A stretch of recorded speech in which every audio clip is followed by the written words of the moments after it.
Imagine this: a brilliant diplomat, an Ivy League graduate, a man who spoke multiple languages, a respected officer working for the U.S. State Department.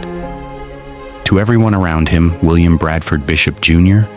looked like the definition of success. He had the perfect career, the perfect family, the perfect image.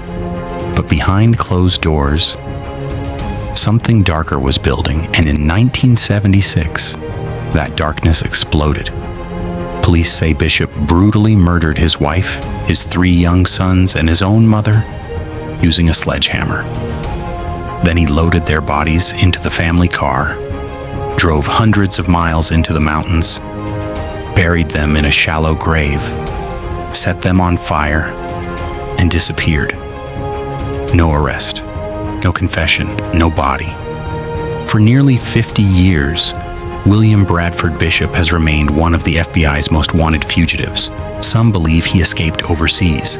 Others think he's been hiding in plain sight this entire time. And the creepiest part? People who knew him personally claim they may have seen him years later, alive, walking freely through Europe. So how does a respected diplomat become a suspected family annihilator? What pushed him over the edge? And how has he managed to vanish for decades without a trace? This is the terrifying mystery of William Bradford Bishop Jr. William Bradford Bishop Jr. was born into privilege and intelligence. He attended elite schools, earned an Ivy League education, and completed not 1, but 2 master's degrees. Highly intelligent and extremely ambitious, Bishop joined the U.S. Foreign Service and quickly climbed the ranks inside the State Department. He reportedly spoke several languages fluently and worked in multiple countries around the world. To outsiders, he was the complete package: successful, educated, respected. At one point, Bishop served in Botswana as Deputy Chief of Mission, a high-ranking diplomatic position. Meanwhile, his family life appeared equally perfect. He lived in Bethesda, Maryland with his wife Annette, their 3 young sons, and his elderly mother. Neighbors described them as the ideal American family. The kids were well-behaved. Annette was devoted to the family, and Bishop appeared calm, polished, and professional. But beneath that polished exterior, investigators later discovered a man under enormous pressure. Bishop was reportedly obsessed with career advancement. And when his ambitions began slipping away, everything changed. By 1976, Bishop desperately wanted a promotion within the State Department. He hoped to receive a prestigious overseas assignment. But then came devastating news. He was rejected. According to investigators, that rejection may have triggered something catastrophic inside him. Witnesses later described Bishop as someone with a volatile temper hidden beneath a calm exterior. One colleague even recalled Bishop saying, "Sometimes I just lose control." Around the same time, tension inside his home was reportedly growing. His wife Annette did not want to continue relocating overseas. She wanted stability for the children. His mother also reportedly had strong influence over family finances and decisions. Friends believed Bishop blamed them for holding back his diplomatic career. And then came March 1st, 1976. That day, Bishop bought a small sledgehammer. Not a large construction hammer, but a compact 9-pound maul. He also purchased a gas can and gasoline. Investigators believe the murders were planned, because later that evening, his entire family was dead. Police believe Bishop attacked his family one by one inside their Bethesda home. The murders were horrifying. According to investigators, the victims suffered blunt force trauma, consistent with the sledgehammer Bishop had purchased earlier that day. His 3 young sons were reportedly killed in their beds. The crime scene was described as extremely bloody, but what happened next shocked investigators even more. Instead of panicking, Bishop appeared calm and methodical. He wrapped the bodies, loaded them into the family station wagon, and drove nearly 500 miles south to a remote area in the Great Smoky Mountains of North Carolina. There, investigators believe he dug a shallow grave. Then he poured gasoline over the bodies and set them on fire. This was not a spontaneous act.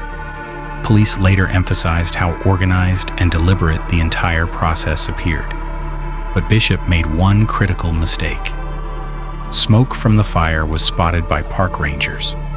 When authorities arrived, they discovered the burned burial site containing the remains of 5 bodies. And by then, William Bradford Bishop was gone. Once investigators connected the bodies to Bishop's family, a nationwide manhunt began. Inside the abandoned family car and crime scene, police found several crucial pieces of evidence. The shovel used at the gravesite was traced back to a hardware store in Montgomery County. The gasoline can recovered near the grave contained Bishop's fingerprint. To investigators, there was no doubt. William Bradford Bishop was the killer. But despite the evidence, he had vanished. Authorities quickly realized they were dealing with someone highly intelligent, educated, and experienced in international travel. Bishop knew how to move across borders, how to blend into foreign environments, how to survive without drawing attention, and that made him incredibly dangerous. Over the decades, sightings of Bishop flooded in from around the world: Thailand, Mexico, Great Britain, Cambodia, Canada, Italy. But none ever led to an arrest. One of the most chilling sightings happened in 1994. A former colleague named Roy Harrell claimed he encountered Bishop in a restroom in Sorrento, Italy. Harrell had worked closely with Bishop years before the murders. So if anyone could recognize him, it was him. Harrell said he immediately looked at the older man and said, "You're Brad Bishop, aren't you?" According to Harrell, the man froze, then replied, "Oh God, no," and ran into a rainstorm. Harrell later described the man as older, heavier, and wearing a carefully trimmed beard. But he was convinced it was Bishop. To this day, investigators consider the sighting credible. But despite international attention, Bishop disappeared once again. Decades passed. No confirmed sightings, no arrest, no remains. Then after more than 40 years on the run, the FBI officially added William Bradford Bishop Jr. to its 10 most wanted fugitives list. The FBI released age-progressed images showing how Bishop might look today. A reward of $100,000 was offered for information leading to his capture. Investigators believed that if he's still alive, Bishop could easily be living under a different identity somewhere overseas. Maybe teaching languages, maybe working quietly in another country, or maybe living among ordinary people completely unnoticed. And that possibility is what makes this case so disturbing. A man accused of annihilating his entire family may have escaped justice for nearly half a century. William Bradford Bishop Jr. had everything most people dream of: intelligence, status, a successful career, a family. But according to investigators, none of it was enough. And in one horrifying night, that seemingly perfect life transformed into one of America's most haunting fugitive cases. So what do you think? Did Bishop successfully escape overseas? Is he still alive today, or did he die years ago under a false identity? Let me know your theory in the comments below. And if you enjoyed this documentary-style investigation, make sure to subscribe for more true crime stories, unsolved mysteries, and FBI fugitive cases.